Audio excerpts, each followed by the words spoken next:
자, 작성 다 해보셨죠? 그럼 하나씩 한번 짚어볼게요. 핵심 제거는 어떻게 하십니까? 핵심 제거. 아, 일단 기존 아이디어 제목부터 한번 불러주시고. 기존 아이디어 1분만. 네.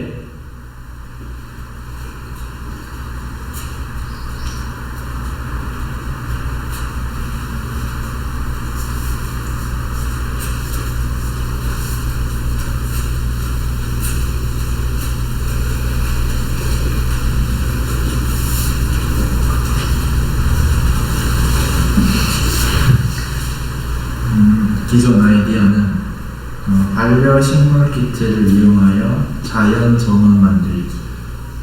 오케이. 핵심 제거는 뭐로 정하셨습니까? 핵심 제거는 이제 물을 주는 행위를 제거함으로써 이제 자동으로 주는 기능을 조합하는. 물을 주는 행위를 제거. 노동을 제거하고 그걸 자동으로 대체하겠다. 예. 좋습니다. 좀 덧붙이면은 핵심 제거는 좀 이렇게 뭐냐면 기존의 응당 당연히 그렇게 해야 되는 것들을 바꿔버리는 접근인 거예요. 그래서 물을 주는 게 우리가 식물 키우면은 이게 살아있는 건데 물을 일단은 뭐 자주 줘야 되고 아니면 가끔 줘야 되고 차이가 있다 뿐이지 물을 주긴 줘야 되잖아요, 식물한테. 그죠? 근데 그 식물한테 물을 내가 안 주게끔 물 주는 행위를 제거할 수 있으면 어떨까? 그렇게 접근을 한 거고.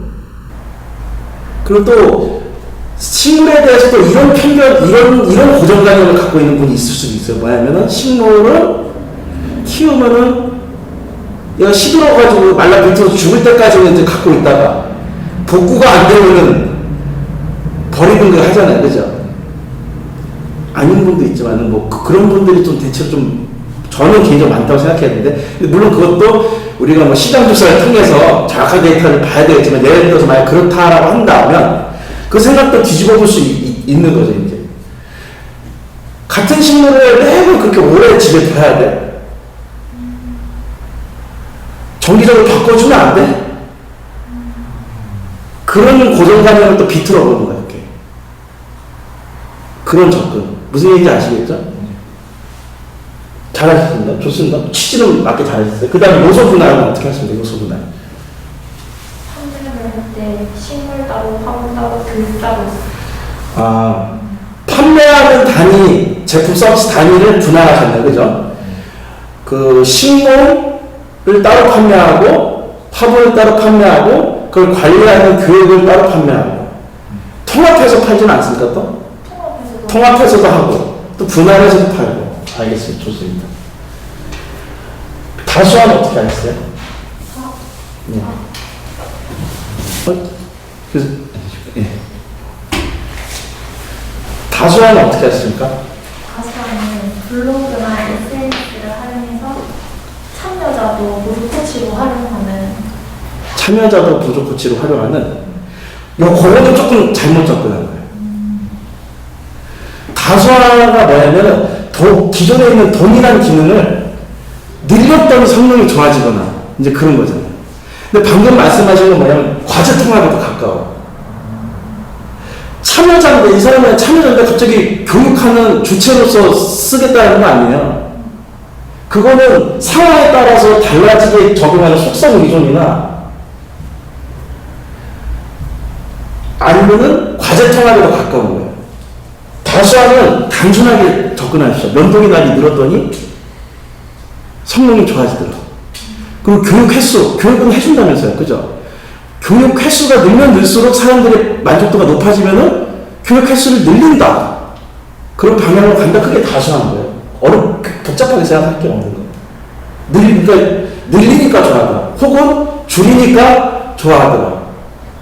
그렇게 접근하십시오. 간단하게. 그 다음에 과제 통합은 어떻게 넣으셨어요? 키우는 그 식물이 식재료로 사용 가능한 키트면 요리 콘텐츠를 내고, 또 관상용으로 사용하는 키트는 이제 누가 보다 잘 키웠는지 또 콘텐츠. 그러니까 제품 종류가 두 가지가 있는 거. 어쨌든 관상용과 식용이 있는 거야, 두 가지가. 근데 거기에다가 뭘 붙이냐면 이벤트를 붙이는 거죠. 그죠? 이벤트. 아까 얘기했던 것처럼 버스는 원래 그 이동수단인 건데 거기에 과제 통합된 결과가 움직이는 광고판. 이걸 활용하듯이. 좋습니다. 그것도 과제 통합이 될 수 있어요. 근데 모든 지금 나오는 결과들이 맞긴 맞는데 이걸 적용할 거냐 안 할 거냐의 여부는 여기에 달린 거죠. 무슨 얘기인지 아시겠죠? 시장성하고 경쟁의 실행 용이성. 마지막으로 속성 의존은 어떻게 하셨습니까?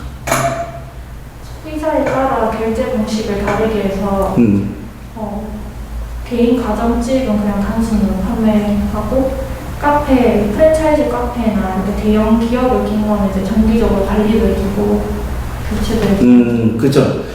속성 의존이 원래 상황에 따라서 대응되는 서비스나 제품도 같이 달라진다. 상황에 따라서. 그게 속성 의존의 취지인데 판매하는 계층, 판매하는 소비자가 개인이냐 회사냐에 따라서 가공되는 결제 방식도 달리 가겠다. 맞죠? 잘하셨습니다. 그러면 점수를 이렇게 합산을 좀 해보셨어요? 합계를 좀 내보셨어요? 네. 하나씩 한번 보죠. 핵심적으로 시장성은 어떻게 나오셨어요? 자동으로 물 주는 거. 시장성. 3점. 3점, 왜 3점이에요? 자동으로 물을 주는 기능이 네이버에 적으니까 외국은 되게 활성화되어 그쵸? 맞아요. 근데 한국은 아직 많이 없어서 3점. 맞아요. 그게 중요해요. 이게 우리가 시장성 판단할 때, 이거 먹힐 것 같은데 하고 체크하는 게 아니고, 한번 검색을 해서 기존에 유사한 게 있는지 봐야 돼요. 그래서 예전에 공학혁신 쪽에 우리 공학도 친구들이 아이들 그또 한 6년 됐는데, 멋진 아이디어가 있어요. 뭐냐면 노트북인데, 노트북에다가 여러 가지 기능을 붙이는데 뭐냐면, 그 발표를 해야 될 때가 많으니까 빈 기능을 붙이겠다는 빈 기능을 쫙 싸가지고 노트북에서 빈 프로젝트 들고 다닐 필요가 없는 거예요. 와 멋있다 해가지고 너무 멋진 아이디어다라고 제가 얘기하면서 근데 딱 마지막 요거 한 가지만 좀 해달라고 했어요. 뭐냐면 검색 한번 해달라고 했어요. 그래서 검색을 했더니 친구들 얼굴이 사색이 되더라고요. 저희 다시 해야 되는 건가요? 이렇게 그럴 가능성이 높다. 그래서 시작 아주 잘했어요. 검색을 했잖아요. 우리는. 그랬더니 기존에 있어. 있는데 3점을 준 이유는 그래도 우리가 조금 커스터마이징 할 여지가 있지 않을까 해서 3점을 주신 것 같아요. 제 생각에. 어때요? 맞아요? 한국에서는 아직. 그쵸. 뭐 그런 이유도 있고. 그러니까 우리가 나중에 어디 발표하실 때는 그런 근거들을 갖고 얘기를 해주시는 게 좋은 거예요. 경제능은 어떠세요? 경쟁 우위는 2점 줬습니다. 2점? 왜요? 약간 그래도 아무래도 원래 있는 그렇죠. 또 일반 소비자가 또 개별적으로 사서 써도 되잖아요. 그렇죠. 실행 용이성은? 실행 용이성은 4점 줬습니다. 그렇죠. 높죠? 그럼 우리 사가지고 같이 보내주면 되잖아요. 우리 제품의 크기나 사이즈에 맞게끔. 좋습니다. 근거 있게 접근을 하신 것 같아요. 그래서 몇 점? 9점 나왔습니다. 9점. 총점 15점 중에 9점 나왔습니다. 좋습니다. 예, 어쨌든. 근데 우리가 통상 이거 워크숍을 하면은 어떻게 진행하냐면, 이 중에서 점수가 가장 높은 애를 한 개 내지 두 개를 고르는 거예요. 그걸 일단은 알고 계시고, 그 다음에 일단 하나씩 보죠. 요소 분할. 시장성은 어떻게 해요? 3점. 3점. 왜요? 따로 판매하면 키트니까 한꺼번에 사서 같이 만들고 싶어하는 사람들이 그냥 1인이니까 따로따로 사면 더 번거로움이 많아지지 않을까. 근데 좋아요. 그것도 합리적인 생각인데 접근은 조금 잘못된 게 그거는 내피셜이잖아요 지금. 시장성은 검색에 기반을 하신 거죠. 검색에. 정성으로 하면 사실 시장 나가봐야죠. 마트나 마켓 이런 데 다 가봐서 봐야죠. 근데 요즘 모듈로 파는 게 많잖아요. 그러니까 내가 검색해서 찾아봤더니 요즘은 다 모듈로 따로따로 파는 것들이 이제는 일반적이다 라고 하면은 그렇게 좋은 점수가 나올 수는 없는 거죠.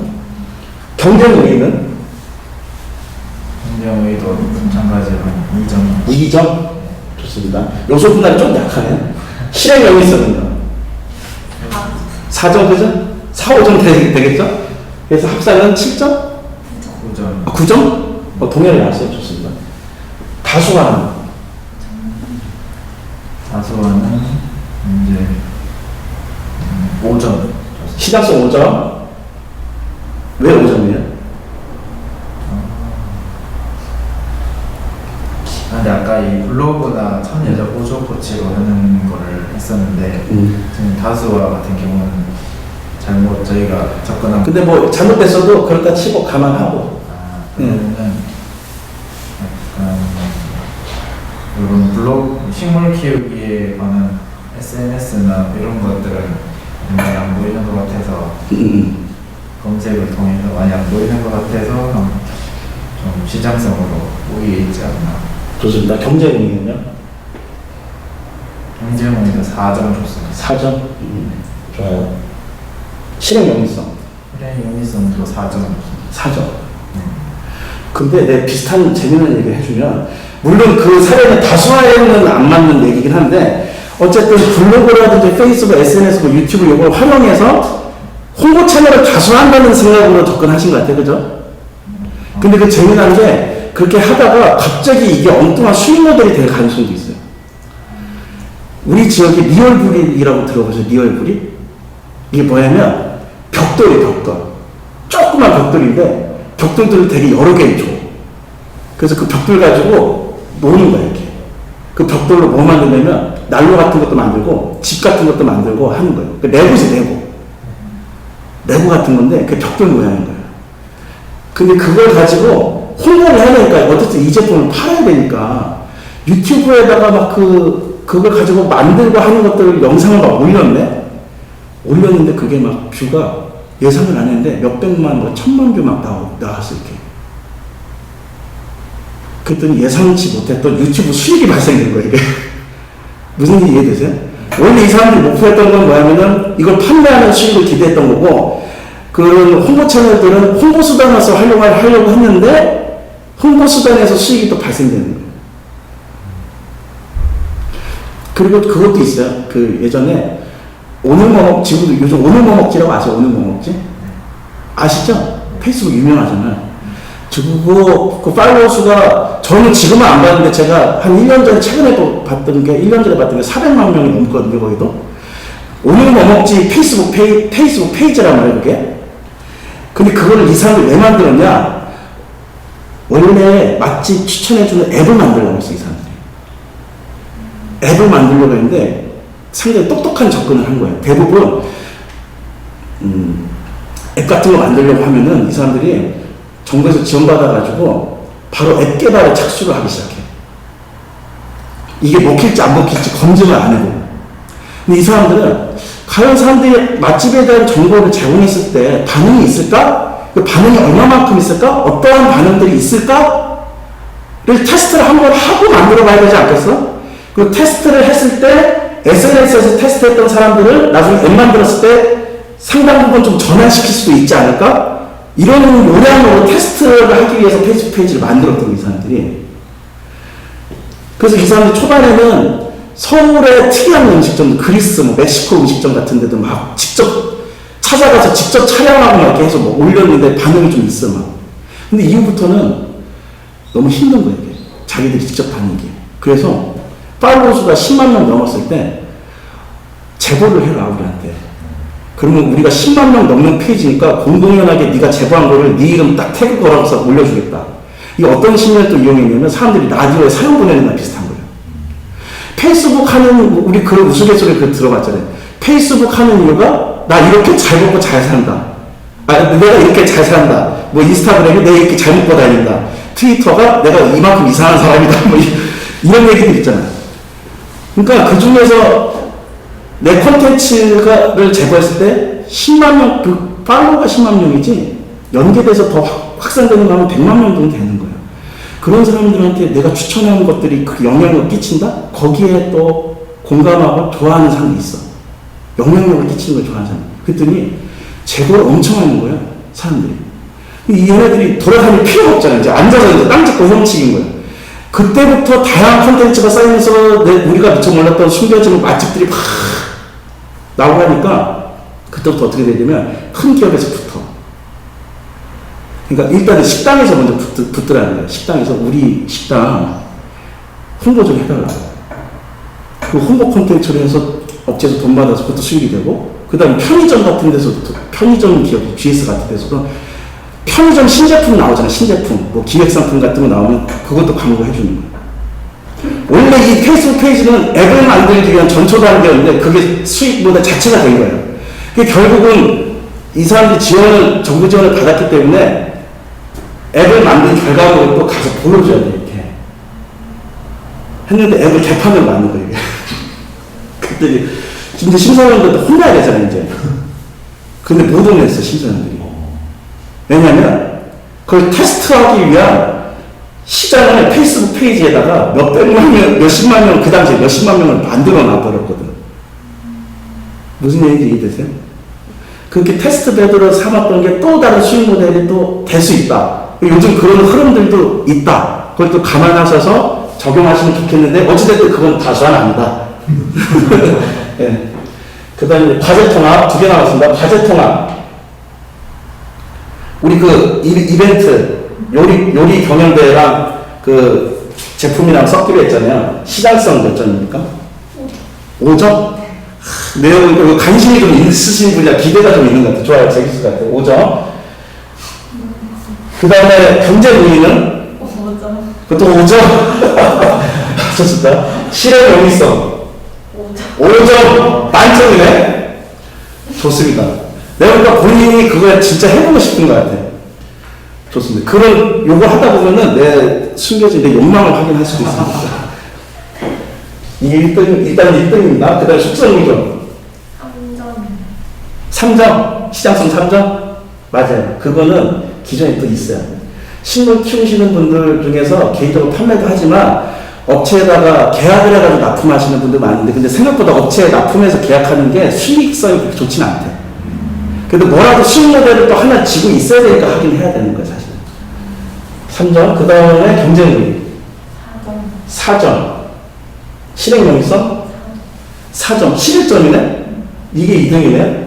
좋습니다. 그러면은, 우리 1등이 과제통합, 2등이 속성운전으로 일단 결정이 됐습니다. 박수! 일단 절차대로 가는 거예요. 일단 여기서 뽑힌 걸, 요 2개를 가지고 비즈니스 모델 한번 짜보자. 무슨 얘기인지 아시겠죠? 발명사고 끝났고,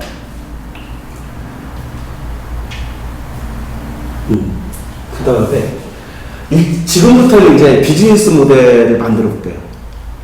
그러니까 사업을 앞으로, 우리가 사업을 하려고 하면 고민해야 될 게 되게 많잖아요. 그죠?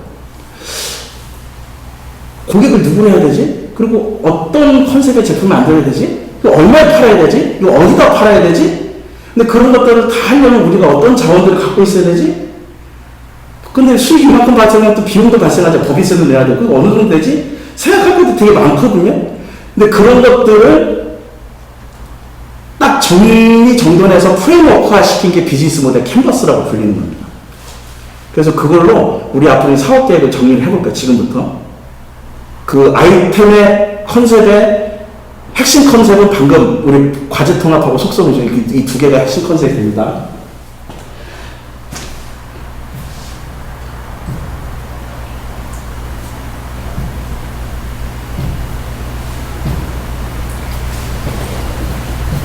자, 그 전에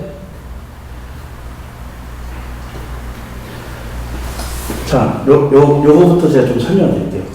어쨌든 우리가 초기 창업자잖아요. 지금 예비 창업자. 우리는 자원이 많이 부족한 상태란 말이에요. 그런데 우리가 경쟁하는 방식을 앞서서 하고 있는 사람들하고 똑같이 경쟁을 펼치면, 그러니까 예를 들어서 카페가 앞에 잘 되고 있어, 하나가. 저기 잘 되는 것 같아서 나도 하나 또 경험도 부족하고 한 데가 옆에 또 카페 하나 차렸는데, 물론 거기가 하도 사람이 많아서 부수적인 낙수 효과를 이렇게 우리가 콩콩을 좀 얻어먹을 수는 있겠지만, 그들이 파는 메뉴를 똑같이 따라하고, 응? 인테리어를 똑같이 따라하고 했을 때 그들보다 잘 한다라는 보장이 없고 망할 확률이 더 높아요. 왜냐? 우리는 그들이 갖고 있는 노하우라든지 코로나 같이 이렇게 갑자기 급변하는 상황이 왔을 때 버틸 만한 자금이 우리 초기 창업자한테 있다 없다? 없어요. 그래서 어쨌든 기존 경쟁업체들이 하는 방식을 어떻게든 위험 요소들을 피하면서 우리가 전략들을 짜야 되는데 일단 이거 한번 보세요. 이거 한번 보세요. 중국에 좀 옛날 자료긴 한데 중국의 껌 시장을 거의 장악하고 있는 데가 랭글리사라는 회사래요. 랭글리사. 랭글리사에 더블민트라는 껌이 엄청 팔린대요. 그 전체 시장의 80~90%. 이미 유통도 거의 막 장악을 한 거지. 다 밀어 넣는 거예요. 근데 요 축을 한번 잘 봅시다. 이 X축이 뭐냐면은 고객 타겟 집단이에요. 여기서 뭘로 표시했냐면 성별하고 연령으로 기준을 나눴어. 그래서 여기까지는 뭐냐면 30대 이전의 남성, 이후 남성. 여기는 30대 이전 여성, 이후 여성. 그러면 요 지금 박스가 이게 랭글리사 이렇게 누워있는 게. 그럼 랭글리사는 고객 타겟을 넓게 잡고 있어요? 좁게 잡고 있어요? 젊은 층에서부터 30대 이상까지 되게 폭넓게 잡고 있잖아요. 그죠? 되게 넓게 잡고 있어요. 근데 반대로 멘토스는 아시죠? 여러분 멘토스? 멘토스도 중국 시장 들어갔거든요. 멘토스는 타겟을 어떻게 잡고 있어요 지금?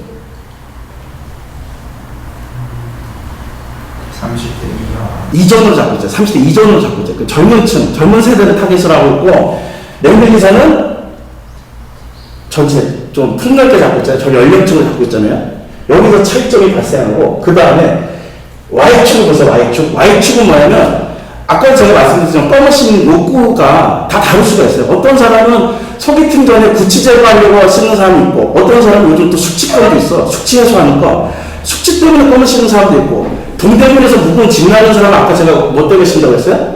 수분 섭취하려고. 그러니까 껌 씹는 목적도 다 다를 수 있어요. 껌 씹는 욕구가 다 다를 수 있다고. 근데 여기서는 구분이 어떻게 돼 있어요? 씹을 때 좀 약간 상쾌한, 신선한 느낌이 나는 그런 욕구, 그런 걸 원하는 욕구. 요 위에는 이건 뭐예요? 씹을 때 재미난 식감, 독특한 식감. 욕구를 더 정리하자면 더 많겠죠. 근데 일단 이 두 업체로 봤을 때는 이 더블민트사는 랭글리사의 더블민트 거는 신선함, 그렇죠? 상쾌함 이런 거고,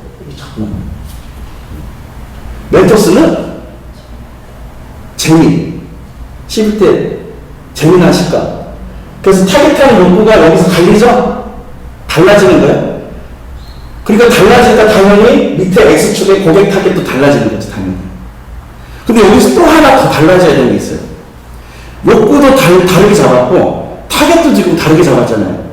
그러니까 뭐가 더 달라지냐면, 고객들에게 제공되는 제품 형태, 제품 타입도 달라지는 거예요. 그래서 타입들을 가만히 살펴보니까, 우리가 껌을 생각하면은, 대부분 생각하는 게 스틱이죠, 스틱.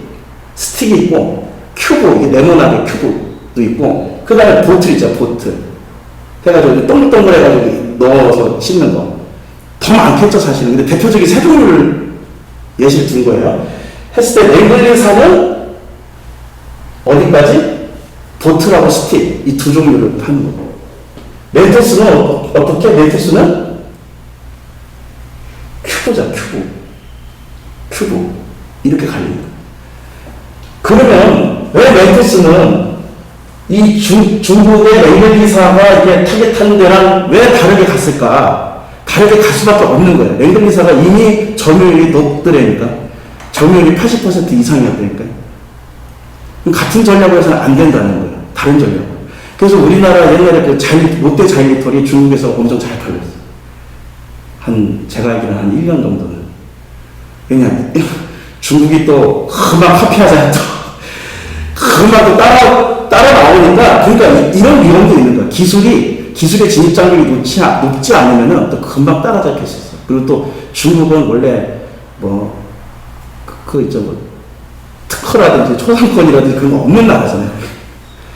디즈니 거 뭐 뺏겨도 얼마 전에 뭐 디즈니 무슨 영화의 캐릭터를 뺏겼는데 법원에서 1억 5천 배상하라고 판결 나왔대요. 디즈니도 어쩔 수 없어, 중국에서는. 어찌됐든 여기서 제가 말씀드리고 싶은 건 뭐냐면 지금 제일 우리가 지금 반려식물 키트 쪽으로 제일 잘 나가는 업체를 한번 하나를 찾아야 돼. 하나 찾아서 그들이 X축, Y축, Z축에 어떻게 포지셔닝을 하고 있는지 그려봐야 돼, 이렇게. 맞죠? 그리고 나서 그 다음에 누구 걸 그려? 우리 걸 그려야 되잖아요. 우리 걸 그릴 때 우리가 이 기존 업체의 네모 속으로 들어가면 안 된다고. 다르게 포지셔닝 하셔야 된다는 거예요. 이해되셨죠? 그래서 포지셔닝 얘기를 하고 있는데, 그래서 이 포지셔닝 전략 유형이 크게 세 가지가 있더라고요. 세 가지가. 뭐냐면 첫 번째 뭐냐면 정면 대응 전략. 이건 뭐냐면 여기 겹치는 부분이 어디예요, 여기? 그러니까 파란색이 뭐냐면 경쟁업체고 이게 우리 자사인 거예요. 이 XY축에서 겹치는 부분이 어느 부분이에요? X축이 겹치잖아요, 지금. 맞죠? X축은 그대로 겹치잖아요, 이렇게. Z축 안 겹치잖아요. 우리 좀 나와 있잖아. Y축도 우리 나와 있잖아요, 이렇게. 근데 X축이 딱 겹치더라니까. 이 얘기는 뭐냐면 똑같은 고객을 대상으로 팔겠다는 거예요. 경쟁업체랑. 우리는 후발이고, 우리는 경쟁부터 돈도 없는데, 똑같은 고객을 대상으로 하겠다는 이 사업을. 그게 페이스 투 페이스 정면되는 전략이에요. 이게 하나 있고. 그 다음에 이 마이클 잭슨 전략. 이건 뭐냐면, 경쟁업체 박스가 어디로 들어가 있어요? 이거 안에 들어가 있죠? 자사가 더 크죠? 이건 뭐냐면, X축 경쟁업체보다 고객도 더 많은 고객들을 상대할 거고, 경쟁업체보다 Z축 프로덕트, 제품 제공되는 타입도 우리가 더 많이 제공할 거고, Y축 고객의 욕구에 대한 대응도 우리가 더 많은 욕구를 해결하겠다라는 얘기인 거예요. 이걸 마이클 잭슨 전략이라고 봅니다. 왜냐? 마이클 잭슨이 발라드도 잘하고, 춤도 잘 추고, 작곡도 잘하고, 기부도 잘하고, 다 잘하잖아요. 그래서 상징적으로 마이클 잭슨 전략을 붙인 거예요. 그러니까 이거는 모든 면에서 압도하겠다는 거죠, 경쟁업체를. 그 다음에 유배 전략 이건 뭐냐면, 여기서 좀 다른 게 뭐예요? 안 겹치는 거. X축이 좀 다르죠? 경쟁업체, 자사잖아. 다르잖아요. 그죠? 대신에 욕구 안 겹치고, 제품 제공되는 타입 안 겹치고, 고객을 달리 세팅하고. 당연히 그럴 수밖에 없죠. 고객이 지금 안 겹치잖아. 그러니까 그 안 겹치는 고객의 욕구도 당연히 다를 것이고, 그 욕구에 맞춰서 제품을 제공하려고 하니까 타입도 달라질 거고. 맞죠? 이게 유비의 전략이에요. 라고 했을 때 여러분은 어떤 전략을 선택하시겠습니까? 자, 정면대응 전략. 유비의 전략. 마이클 잭슨 전략. 뭐 하시겠어요? 유비의 전략. 말만 들어도 유비해야 될 것 같잖아요. 이런 자체도 유비잖아. 유비의 전략으로 가야 된다는 거죠. 이거는 압도적인 자원으로 시장을 점유하겠다는 선언인 거고, 이거는 후발주자가 할 수 있는 상황이 아주 어렵죠. 그죠? 대신에 유비의 전략은 기존 업체가 눈독 들이지 않는 새로운 고객을 찾겠다. 근데 그 새로운 고객한테는 새로운 요구도 있을 것이다. 그래서 우리 유비의 전략을 가야 돼요. 그래서 결국 유비의 전략은 뭐냐면, 창업은 저기 코로나 시대에만 거리두기를 하는 게 아니고, 창업을 하는 와중에는 항상 거리두기를 하셔야 됩니다. 기존 경쟁업체가 거리두기를 해야 된다. 기존 경쟁사가 눈여겨보지 않는 새로운 목표 시장을 발굴하고, 새로운 목표 고객이 원하고 있는 새로운 욕구를 찾아야 돼. 어떤 욕구가 있을까? 그럼 그 욕구에 대응하는 제품 서비스를 만들면, 기존 업체는 그런 거 만들어 본 적이 없거든. 그렇죠? 우리가 그쪽 면에서는 더 선두주자가 될 수도 있다는 거예요. 새로운 고객을 그래서 찾아야 된다. 그래서 제가 아까 말씀드린 게, 목표 고객이 누구십니까? 20, 30대 여성이면 이건 절대 안 된다는 거예요. 그렇게 20, 30대로 퉁치면 안 돼. 그 여성이라고 퉁치면 안 돼. 네. 오케이. 그 다음에 좀 말씀을 드릴게요. 기본적으로 우리가 이제 창업시장에서 보면은 기업이 있고 그걸 사주는 사람이 있잖아요. 그리고 그 제품이 있을 거 아니에요. 이 제품이 고객한테 간단 말이에요. 아주 단순한 논리죠, 그죠? 단순한 원리예요. 그런데 요즘 창업은 어떻게 접근해야 되냐? 예전에는 이게 맞았어요. 기업이 제품을 만들고 고객이 그 제품을 산다. 그때는 왜, 옛날에 왜 이 말이 맞았냐면, 그때는 제품이 다양하지가 않고, 공급자가 다양하지 않고, 예를 들어서 TV를 한 업체에서만 만들어. 선택의 여지가 있어, 없어요? 그럼 그거 사는 거지. 근데 요즘은 제품들이 너무 다양하잖아요. 그죠? 욕구도 너무 다양해져. 그러니까 어떻게 바뀌어요? 기업들은 이제 단순히 제품 만들어서 사세요 하고 뿌리는 게 아니고, 고객이 가지고 있는 문제를 먼저 찾은 다음에 그 문제에 대한 해법을 제공해준다. 근데 거기서 한 가지 더 나아가는 게, 해법을 제공할 때 좀 공감되게 제공을 해준다. 무슨 말이지? 좀 이해가 안 되죠? 이 사례를 보면 바로 알 수 있어요. 뭐냐면, 이게 레드토마토 피자라고 들어보셨어요? 이게 뭐냐면, 혹시 피자 자주 드시나요? 저도, 요즘은 제가 또 이제 피자를 좀 쉬는 시기입니다. 왜냐면 제가 일주일에 2번, 일주일에 2번씩 피자를 먹어야 돼, 저는. 치킨보다 저는 피자입니다. 근데 또 이제 또 좀 질리더라고요. 그래서 이제 근데 다시 그 계절이 또 올 거야, 좀 있으면. 근데 어쨌든, 저같이 피자를 자주 먹는 사람들, 소위 이제 단골. 근데 아쉽게도 단골 가게 하나 사라져서, 손피자라는 데가 사라져서 제가 좀 상심이 큰데, 어쨌든, 제가 손피자한테만 시켜먹었단 말이에요. 손피자한테는 저는 엄청 고명사는 단골이잖아요. 그래서 이 단골을 더 강하게 붙잡아줘야 되지 않겠어요? 그래서 레드토마토 피자라는 업체가 이런 거 하나 떠올렸어요. 뭐냐면, 이것도 조금 사례는 좀 옛날 사례인데, 사람들, 우리 고객 중에서 자주 사드시는 분들, VIP, 충성 고객들, 단골 고객들을 대상으로 조사를 해보니까, 이 사람들이, 우리 맨날 먹는 거 먹고 자주 시켜먹고 하는데, 또 전화해가지고 이렇게 하는 게 귀찮대요. 그리고 또 앱에, 또 그 피자집 앱에 들어가가지고 누르고 하는 것도 귀찮더라는 거예요. 그러면 이 사람들이 그 귀찮음 때문에 3번 사먹을 거 2번 사먹을 수도 있잖아요. 그러니까 귀찮음을 해결해주면 더 자주 사먹지 않을까? 이런 생각이 드는 거죠. 그래서 전화 주문 과정이 불편하다. 아무튼 주문 과정이 불편하다. 그러면 해법은 뭐가 돼야 되는 거예요? 주문 과정을 편하게 해주는 방향으로 가야 되는 거 아니에요? 편하게 해주는 방법을 여러 가지 고민하다가 나온 게 그냥 한번 딱 눌러서 주문할 수 있는 방법이면 좋지 않을까? 그럼 그거 말고 더 편한 게 어딨어? 여기까지 아이디어가 온 거예요.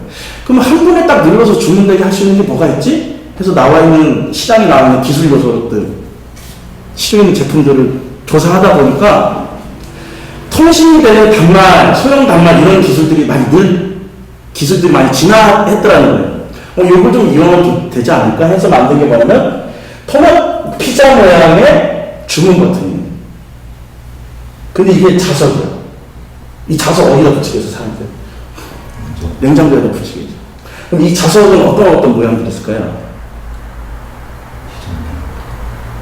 불고기 피자 버튼, 하와이안 피자 버튼. 하와이안 피자 버튼은 안 만들었으면 좋겠어요. 네. 콤비네이션 피자 버튼, 이런 게 있을 거 아니에요. 그것들을 주는 거죠. 근데 사실 이거 만드는 돈이 들어야 안 들어요? 들잖아요. 이것도 돈인데. 그래서 아무한테나 주는 게 아니고 누구한테 준다? VIP들한테만 준다는 거. 재구매율을 더 높이려고. 그래서 이런 흐름으로 가는 거예요. 그래서 우리가 고객의 문제를 해결하는 중심으로 제품을 만들고 서비스를 개발해야 된다는 게 바로 이건 거예요. 단순히 이 사람들은 피자를 원하니까 그냥 피자를 잘 만들어서 맛있게 만들어서 제공하면 되는 거 아니야? 그럼 피자를 잘 만드는 걸로 경쟁을 하겠죠? 그쵸? 근데 아무리 잘 만들어도 쉽지 않을 수도 있어요. 다른 곳에서도 피자를 더 맛있게 만들 수도 있잖아. 그러면 우리는 또 다른 쪽의 고객의 불편한 사항이나 그런 것들을 해결하는 쪽으로 또 서비스를 더 개발시킬 수도 있다는 거죠. 그래서 차관한 게 주문 과정을 더 편하게 해주자. 원버튼을 해주자. 원버튼을 해주려니까 피자랑 냉장고 사서 필요하겠네? 이렇게 되는 거예요. 이해되죠? 그래서 지금 말씀드리는 건 뭐냐면, 일단 이러한 사고방식으로 접근을 하셔야 된다는 거예요. 이런 느낌으로. 아셨죠? 자, 여기까지 제가 설명드렸고, 그럼 지금부터 할 건 뭐냐면, 그 두 개의 컨셉 아이디어를 가지고, 이 비즈니스 모델 젠 캔버스라는 내용을 채워보도록 할게요. 그래서 이 양식을 방금 제가 말씀드린 그 냉장고 자석 만든, 피자 모양 냉장고 자석 만든 레드토마토 사례를 가지고 젠 캔버스를 만든 거예요. 자, 그러면 하나씩 보자고요. 그 번호가 적혀 있으니까 순서대로 봐야죠, 순서대로. 먼저, 기회를 탐색해. 그러니까 요거 뭐야? 일단은, 기술 발달로 적은 제작비로 소형 피자 주문 장치 제작이 가능해집니다. 소형 통신기라든지 이런 기술이 좋아졌다는 상황에 이런 기회가 탐색이 됐고, 배달이 중요한 비중을 차지하는 피자 판매자의 매출 구조. 매장에서 와서 먹는 것보다 배달시키는 매출 구조가 더 중요하다는 거예요, 피자집에서. 그러면 뭘 목표로 가야 돼? 배달 주문을 늘려 매출을 증대할 수 있는 기회가 있더라. 그 요즘 코로나 시대에도 마찬가지잖아요, 그죠? 아까 제가 얘기했던 과일 파는 친구도 코로나 때 덕을 많이 봤다니까. 이런 기회가 있는데, 고객을 누구로 할 거냐? 집에서 자주 피자 주문을 하는 VIP 고객. 언제나, 근데 이 사람들한테 우리가 약속해줘야 되는 거는 언제라도 원하는 순간에 최선의 상태와 맛을 제공한다. 그럼 이 고객들이 안고 있는 문제는 뭐냐? 3번. 전화주문 메뉴 선택 과정이 불편하다. 그리고 시장 측면에서는 VIP, 이 사람들의 반복 주문이 매출에 중요한 영향을 미친다는 거예요. 그래서 로열티 서비스를 이 사람들한테 제공하는 걸로 적합하다. 로열티 서비스잖아요. 그것도 일종의, 그죠? 그래서 이런 상황들, 이 사람들의 문제점을 통찰해서 나온 게 아이디어가 뭐냐면 스마트폰으로 주문 가능한 여러 단계가 필요하다. 그래서 이것보다 더 편한 방법은 결국은 초인종으로 버튼만 누르면 피자 주문되는 것이 가장 간단한, 이걸로 아이디어가 귀결이 되는 거예요. 초인종처럼 버튼만 누르면 피자 주문되는 것이 가장 간단한. 해서 여기까지 가면 이게 뭐야? 여기까지는 아이디어. 그럼 이 아이디어가 어디로 넘어오냐면 해법으로 넘어요. 해법. 쭉 해법으로 넘어와서, 해법은 결국은 버튼만 누르면 피자 주문된 냉장고 사서, 비교 우위는 뭐다? 다른 가게나 이런 데서는 전화 주문, 스마트폰 주문 아직도 받고 있는데, 우리는 전화 스마트폰보다 훨씬 쉽게 주문이 가능하다. 다른 업체보다. 그래서 훨씬 더 좋은 VIP 로열티 서비스를 제공하고 있다. 근데 이거를 실제로 진행을 하려면 협력자가 필요해요. 협력자가. 그게 피자 주문기 제조업체. 시장 협력자가 필요하다. 이 시장 협력자는 어떻게 생각하시면 되냐면, 신라면은 어디서 팔아요? 응? 신라면 누가 팔아요? 농심에서 팔아요? 진짜 농심에서 파는 거 맞아요? 이마트나 슈퍼마켓에서 파는 거 아니에요? 농심이 안 팔잖아. 슈퍼마켓에서 팔잖아. 그럼 그 슈퍼마켓이나 이마트는 농심이 누구예요? 협력자잖아요. 맞죠? 그러니까 라면이라는 시장이 커지고 이렇게 활성화되려면 농심만 잘해서 되는 게 아닌 거죠? 그 리턴 파트너들하고 차 이렇게 관계를 맺고 해야겠죠, 그죠? 근데 이것도 마찬가지. 피자 주문기 제조업체가 잘 이렇게 관계를 맺어놔야 될 거 아니에요, 그죠? 그래야지 뭐 안정적으로 버튼들도 수급받을 수 있고, 그리고 예측되는 양을 미리 주문해서 냉장고 버튼 가격도 조금 합리적으로 좀 떼올 수도 있고, 그죠? 그리고 이런 협력자가 피자 주문기 제조업체라는 거예요. 그래서 좋다. 이런 아이디어에서 해법, 이 협력자까지 있다. 좋네. 그래서 얼마 벌 건데? 어떻게 돈을 벌 건데? 수익구조가 뭔데? 결국. 그래서 피자 배달 매출로서 돈을 번다. 근데 사실은 이거 제가 간단하게 적어서 그렇지, 원래는 나름 제품 판매 단가, 뭐 판매 횟수, 월 횟수, 뭐 이런 것들을 좀 제시를 해주셔야 돼요. 재구매율 같은 것도 막 넣어줘야 돼요. 어쨌든 피자 밸류 매출이 수익 구조고 비용은 뭐가? 피자 원가 배달비는 당연히 나가는 거고 하나 더 붙었죠? 피자 주문기 원가. 피자 주문기를 사서 줘야 되잖아. VIP들한테. 이렇게 됐어요. 근데 여기까지는 뭐야? 아이디어나 디자인까지 착 해놓으면 저는 뭐라고 그러면 여기까지 하면은 꽤 잘 만든 소설. 소설이죠, 소설. 근데 이거를 이 소설을 현실의 영역으로 끌고 와야 된단 말이에요. 그죠? 현실의 영역으로 끌고 오려고 하니까 바로 뭐가 돼야 된다? 실행 테스트가 돼야 된다. 근데 사실 창업자의 가장 중요한 역량은 사실 이거예요. 실행 테스트. 제가 그럼 좀 뒤에다 말씀드릴게요. 어쨌든 실행 테스트를 하는데, 어떻게 실행 테스트를 하는데요? VIP가 피자 주문 시 피자 주문기도 전달하고, 드리고 그걸 가면 안 되잖아. 가서 또 멘트를 좀 해줘야 될 거 아니에요. 그런 교육도 좀 시키겠다. 그리고 주문 시 고객 휴대폰 문자로 누르기만 되는 게 아니고 핸드폰도 연동돼서 문자도 같이 동시에 보내겠다. 이런 걸 해보겠다. 이거 공감부터 해야 된다. 공감 좀 있다. 그래서 이렇게 테스트를 했더니 뭘 보려고 하는 거예요? 여기서 결국은 이 실행 테스트의 결과를 뭘 보려고 하는 거예요? 피자 주문기를 눌러서 주문되는 비율을 보고 싶은 거예요.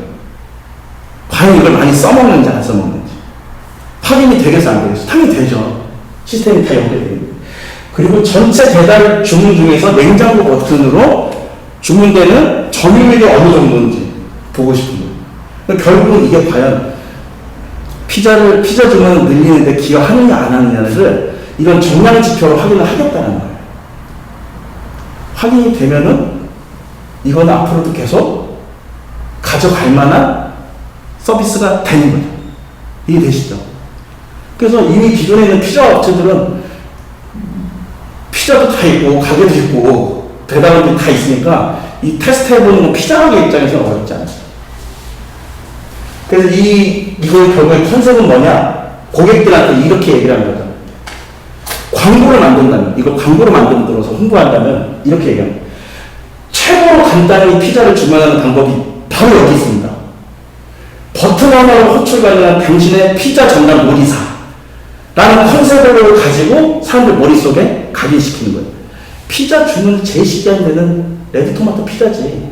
이걸 당연한 공식처럼 각인을 시켜주는 거예요. 어떻게? 이런 완성된 문구로 컨셉을 만들어서 고객들에게 계속 지속적으로 노출시키는 거죠. 여기까지가 우리가 얘기하는 비즈니스 모델 젠 캔버스라고 부릅니다. 이걸 같이 채워볼 거예요. 근데 한 번에 채우는 게 아니고 저하고 스텝 바이 스텝으로 한번 채워볼게요.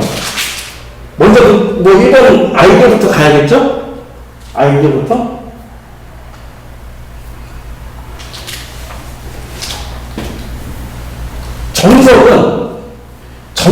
정석적으로 이 아이디어가 채워지는 거는 기회를 탐색해야 되고 고객도 조사를 해야 되잖아요. 정석적으로 이 내용을 채우기 전에는 이런 조사가 뒤따라줘야 되는 거예요. 에스노그래피, 저 방문해서 인터뷰하고 비디오로 찍고 하는 거. 네트노그래피, 공공 데이터 분석하고 매크로를 분석하고 이런 자료들이 데이터를 좀 가지고 이 부분이 작성되는 게 정석이다. 근데 우리도 이거를 나름 한 거예요. 키워드 분석했잖아요. 그렇죠? 썸트렌드에서. 우리가 네트노그래피는 한 거예요. 네트노그래피.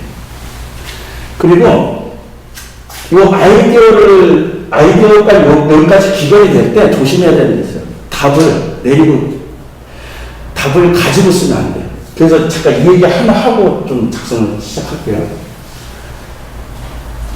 이거 사실 이런 장면들 TV에서 본 적 있어요? 인도의 아낙네들이 머리에 무거운 항아리 같은 걸 짊어지고 물가까지 멀리까지 가는 거 본 적 있어요? TV에서? 본 적 있을 거야. 아마 스쳐서 본 적 있을 거예요. 그런 사람들 보면 어떤 생각이 들어요? 아산통이다 뭐 이런 생각이 들어요? 아니잖아. 좀 측은하다 이런 생각이 들 수도 있고 왜 아직까지 요즘 시기에 아직까지도 저러고 있지? 좀 이거 해결 안 되나? 막 이런 생각도 할 수도 있고. 그래서 이런 사람들 도와주는 단체가 있잖아요. 국제 NGO 단체 이런 데들 있잖아요. 그렇죠? 그런 사람들이 그 지역의 여러 가지 정주 여건, 정주 환경을 조금 개선시켜 주든가 아니면 좀 복지에 도움을 좀 많이 주는데 그 NGO 단체에 또 이 장면이 딱 보인 거죠. 그 NGO 단체가 이 아낙네들이 마을에서 이동까지 물 기어가고 여기서 빨래하고 하는 그 장면을 보고 나름 솔루션을 내려줬어요. 어떤 솔루션을 줬을 것 같아요? NGO 단체가?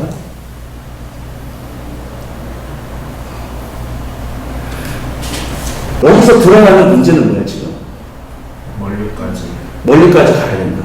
그것도 무거운 걸 짊어지고. 돌아올 때도 물을 담아야 되니까 무겁잖아요. 그죠? 우리나라처럼 상수도, 하수도 시설이 잘 안 돼 있잖아요. 그런 노출된 문제를 해결해 주기 위해서 NGO 단체가 뭘 해줬을 거예요?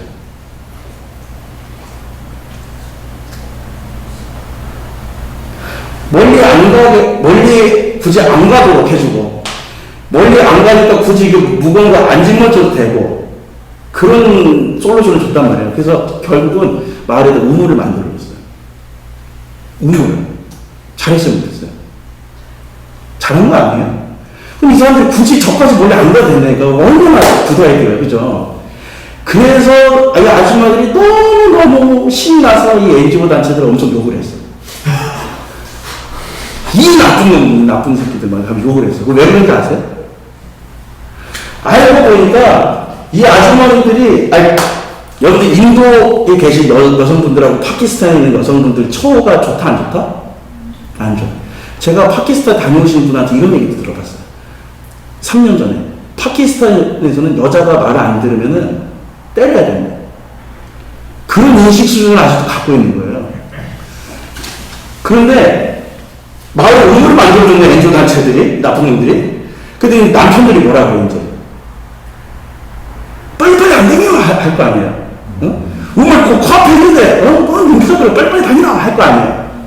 근데 알고 보니까 이 아줌마들이 큰 무거운 걸 짊어지고 물을 깃고 하는 게, 알고 보니까 그 우물가가 그 인도의 스타벅스였거든요. 거기서 드라마 봤던 얘기들, 누구 뒷담화, 여기서 커뮤니티 활동이 다 이루어진 거예요. 근데 이 NGO라는 놈들이 우물을 만들어서 버렸네, 나쁜 놈들이. 남편들이 이제 빨리빨리 다니라고 하는 거예요. 왜 이런 문제가 생겼냐? NGO 단체가 이분들하고 하루가 아니고 반나절이라도 같이 한번 있었으면은 이런 짓을 안 했을 거예요. 근데 이 사람들이 왜 이런 솔루션을 내렸냐면은 이거를 상당히 논리성과 합리성으로 해결하려고 했었던 겁니다. 가까이 가니까 멀리 가야 되니까 노동력이 발생하고 힘들어? 그러면 멀리 안 가게 해주면 되겠네? 힘을 덜 들게 해주면 되겠네? 라는 논리성, 합리성으로 접근한 거예요. 그런데 지금 우리가 다루고자 하는 문제는 사람의 문제를 다루고자 하는 거예요. 사람의 문제. 사람의 문제를 논리성과 합리성으로만 해결하려고 하면 위험한 거예요. 왜냐하면 사람마다 그 문화적 배경, 인식, 상황들이 다 다른데, 그럼 그 사람들의 문화적 관점, 그 배경에 맞춰서 솔루션이 진행이 돼야 되는데, 이 사람들은 마치 기계 문제 해결하듯이 논리성과 합리성으로만 이 문제를 해결하려고 했던 거예요. 물론 논리성과 합리성 추가 나쁜 게 아니에요. 어떤 데 적용해야 되느냐? 기계, 아니면 어떤 효율성과 관련된 문제들, 그런 것들을 해결할 때는 그게 맞지만, 인간의 문제를 해결할 때는 안 된다. 근데 우리 창업자들 대부분 인간의 문제를 다루지 않습니까? 그러니까 여러분들도 이러하지 않겠어? 당연히 논리적으로 그게 맞는 게 아니야? 합리적으로 그게 맞는 게 아니야? 이렇게 생각하면 되게 잘못된 거다. 여러분들이 타겟하는 고객들의 문화적 배경, 라이프 스타일, 주말에 어디 가서 놀고, 돈을 얼마나 쓰고, 그런 것들을 알고, 문화적 배경을 알고, 씀씀이 라이프 스타일을 알고 접근해야 되는 거야, 창업이라는 게. 당연히 이러하지 않겠어? 그게 논리적인 거 아니야? 그게 합리적인 거 아니야? 이런 얘기 했다가는 망한다. 그래서 이 아이디어를 쓸 때도 논리성과 합리성으로 접근하지 마시고 주어진 데이터, 우리가 조사한 데이터에 입각해서 내용을 최대한 맞춰서 쓰시는 훈련이 중요하다 말씀드리는 거예요. 자, 그러면 한번 좀 써보도록 할 텐데 저희 시간이 많잖아요. 시간이 많으니까 이런 걸 또 한번 해봤으면 좋겠어요. 뭐냐면 A3 정도나 제가 더 드릴게요. 두 분이 힘을 좀 합쳐서 한번 해볼게요.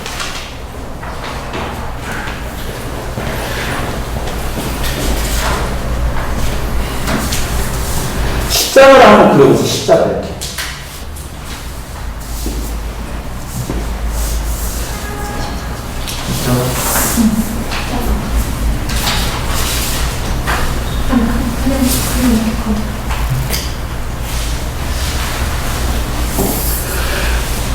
지금 그리려고 하는 게 뭐냐면 브랜드 포지셔닝 맵이라는 걸 한번 그려보려고 하는 거예요, 여러분들하고. 그게 뭐냐면 어떤 특정 카테고리들의 제품에는 다양한 브랜드들이 있잖아요. 그 브랜드들이 현재 시장에 어떻게 포지셔닝 하고 있느냐.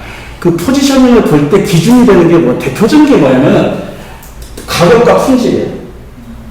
기본적인 게. 다른 게 적용될 수도 있어요. 근데 일단 보자고요. 이게 무슨 브랜드 같으세요? 여기 있는 브랜드들이 다? 브랜드. 의류 브랜드잖아요. X축, Y축 있네. X축은 뭘 의미하는 거예요, X축은? 품질. 품질. 오른쪽이 하이 퀄리티, 고품질. 왼쪽이 저품질. Y축은 가격이네. 위쪽이 고가, 밑에가 저가잖아요. 그럼 잘하는 포지셔닝이 어떻게 되어 있는 거예요? 고품질 고가격으로 포지션이 되어 있는 거예요. 그러니까 잘하는 소비자들한테 우리는 고급 브랜드야. 우리는 비싸지만 품질도 그만큼 좋아. 이렇게 시장에 포지션을 하고 있는 거예요. 그럼 사람들은 뭐 어떤 사람들 타깃하는 거예요? 좀 비싸고, 좀 좋고, 좀 입었을 때 사람들한테 폼나고 그런 걸 찾는 사람들을 타깃하고 있다는 거예요. 바꿔 얘기하면, 그죠? 그러면은 프라이마크는 저가 저퀄리티. 좀 가볍게 입고, 싸고, 버리는 것도 좀 쉽게 버리고 이렇게. 그쵸? 그 다음에 H&M. 중간. 그쵸? 중간 품질. 대중적으로 이렇게 포지션 하고 있는 거죠, 지금? 그럴 때, 여러분들이 이걸 다 채울 수는 없겠지만은, 한 번 이렇게 해보는 거 안 해보는 거는 정말 천지 차이예요. 그래서, 제가, 지금 시간이 7분, 8분 드릴게요. 15분까지 식물 관련한 키트라든지 어쨌든 그런 식물 관련한 제품들을 파는 브랜드들을 찾으셔서 이 포지셔닝 했을 때 배치를 한번 해보십시오.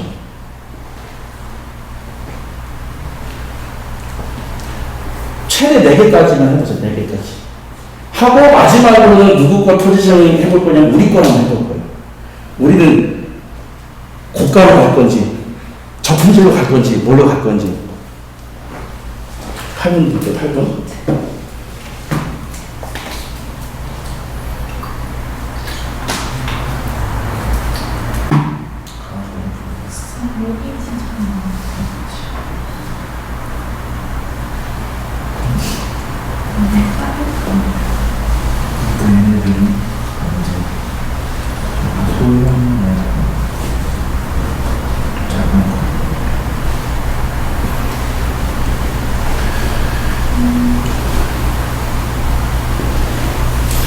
한 사람 앞에 하나씩만 찾아보세요. 하나씩만.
퀄리티의 가격은 여기는 약간 중간에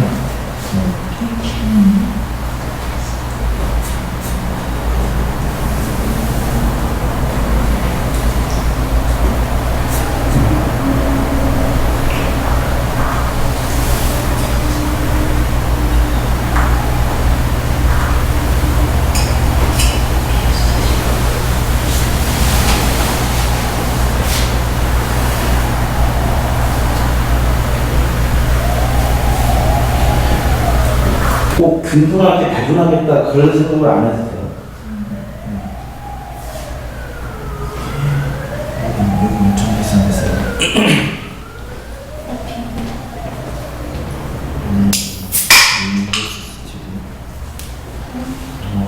비슷한 거 먹었는데 근데 너무 비싼 거 같아. 모르겠어.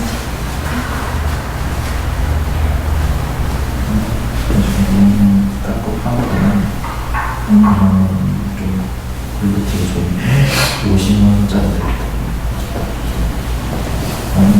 네임버스 GD. 오케이. 일단 여기까지 합시다.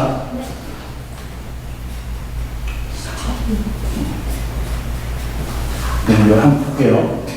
여기 하이 퀄리티의 하이 프라이스가 두 개 업체 있고 중간에 업체 있고 네. 그렇죠? 그다음 비오스 샵. 네. 오케이, 비오스 샵까지 있고. 그렇지.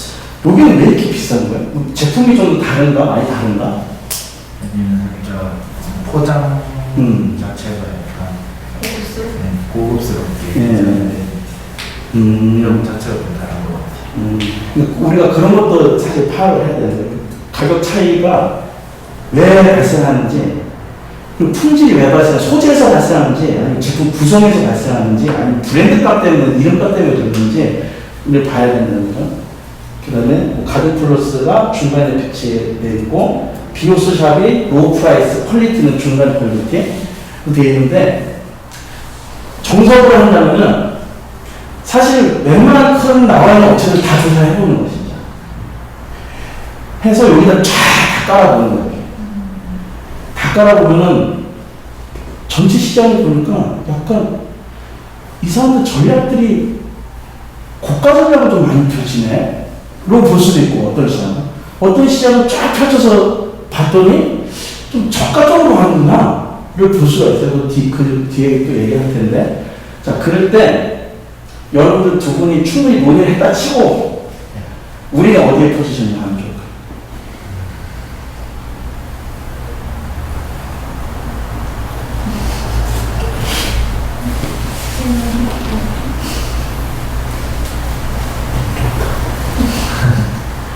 여기는 좀 왜? 왜 우리 포지션이면 더 좋을 것 같아요?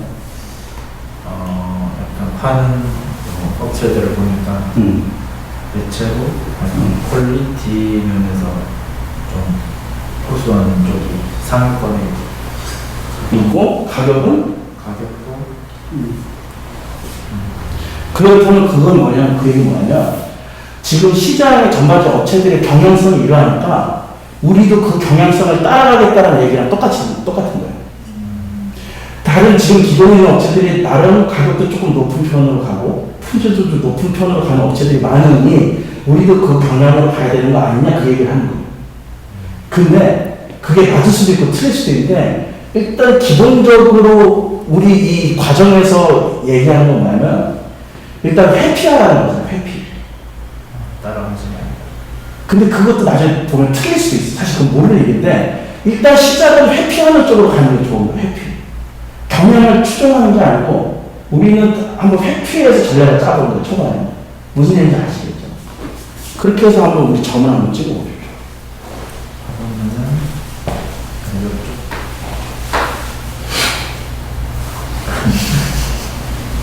처음에는 약간 마진이 없지만 약간 여기 좋다.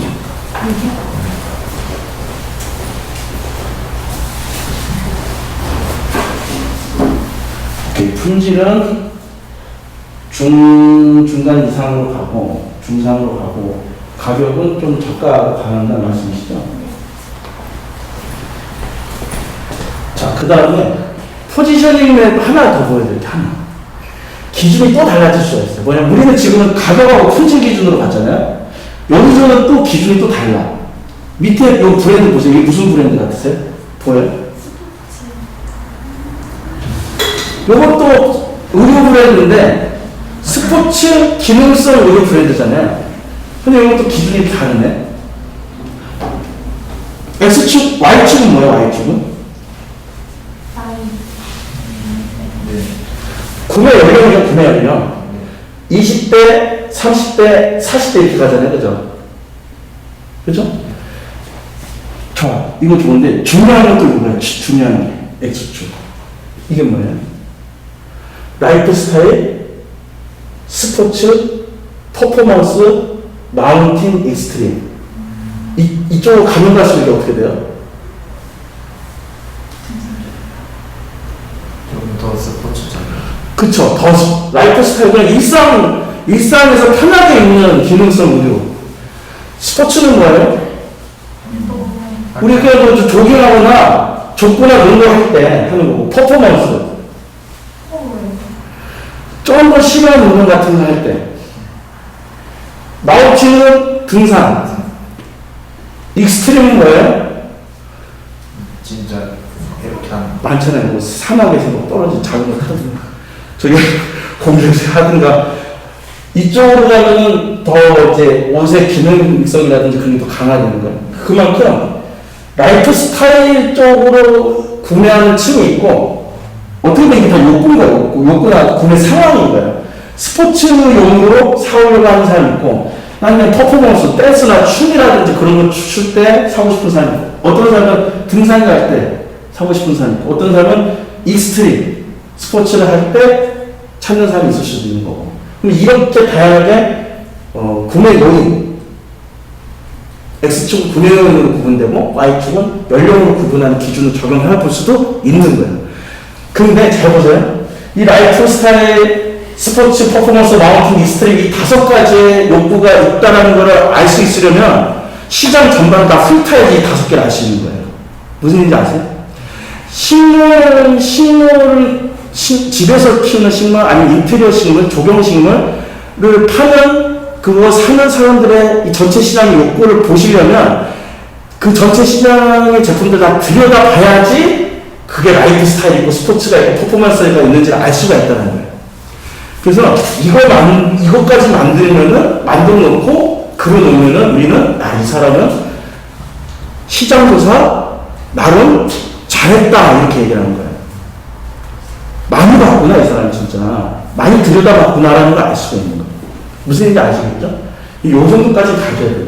그래서 보면은, 라코스테는 30대 초반이 일상복으로 많이 입고, 그죠? 나이키, 퍼포먼스, 여기도 30대 초반이 좀 많네. 20대가 라이프 스타일에서 스포츠, 평상에서 스포츠 사이에서는 스프리스, 뉴발란스, 이렇게 되어 있고. K2 같은 게 익스트림, 아웃도어로 가는 거고. 코롬이 산 탈 때, 누가? 40대 이상입니다. 이렇게 정리가 된다는 거예요. 그러니까 요 위에 요 기준도 다 잡아내고, 요것도 다 채워넣었으면 이 사람은 시장조사 진짜 잘해요. 사실은 이런 과정을 할 때 먼저 숙제를 좀 내줬으면 좋겠어요. 요거를 조사해서 오는 거지. 그렇게 오면은 꽤 많은 정보를 알고 이걸 할 수가 있어요. 여러분들도 사업계획서 같은 거 낼 때, 사업계획, 만약에 나중에 기회가 된다면 사업계획서에 이걸 요구하지 않더라도 이거를 만드시는 게 기본이에요.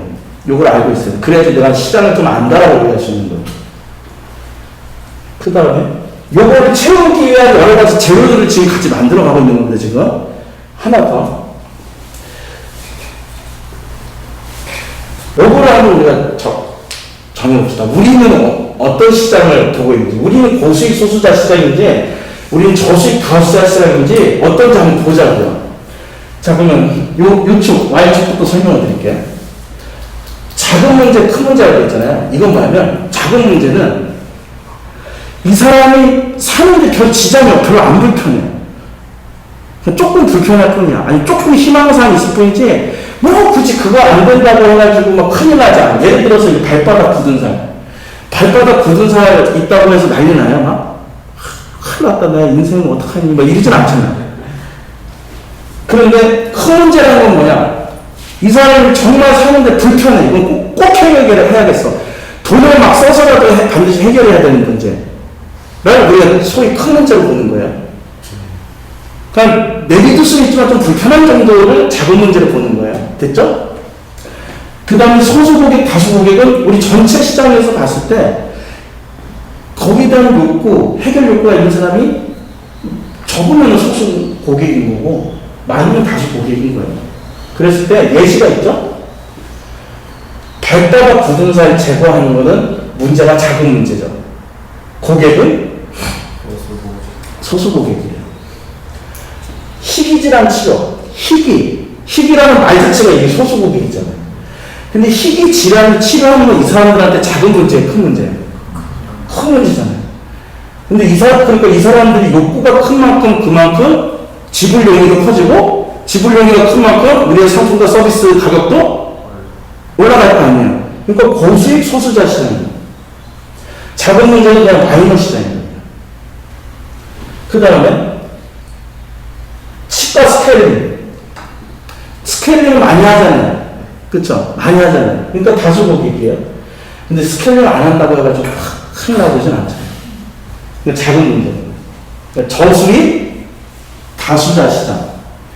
근데 이게 상당히 대중적인 시장입니다. 대중적인 시장. 모든 업체들이 좀 여기를 좀 지향을 하려고 하는 거죠. 그 다음에 사실은 이제 미래형 시장. 앞으로 잘만 하면 큰 시장이 될 수 있고 할 만한 게 이런 것들.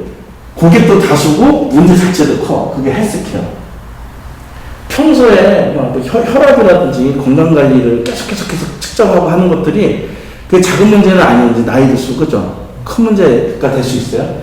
그리고 그런 것들을 원하는 사람들의 욕구도 소수만 있는 게 아니고 많다. 성장형 다수자 시장인 거예요. 이러한 것들, 그죠? 자, 그러면 우리로 한번 돌아와 봅시다. 우리는 어떤 문제를 해결하려고 하는 거예요, 고객에? 집을 꾸미는 문제를 해결하려고 하는 거 아니에요?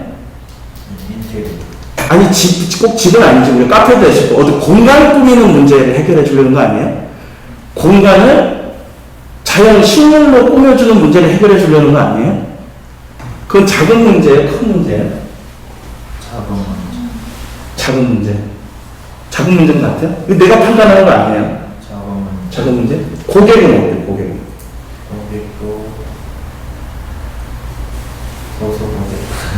고객도 소수고객. 그러면 우리는 마이너 시장이에요. 마이너 시장.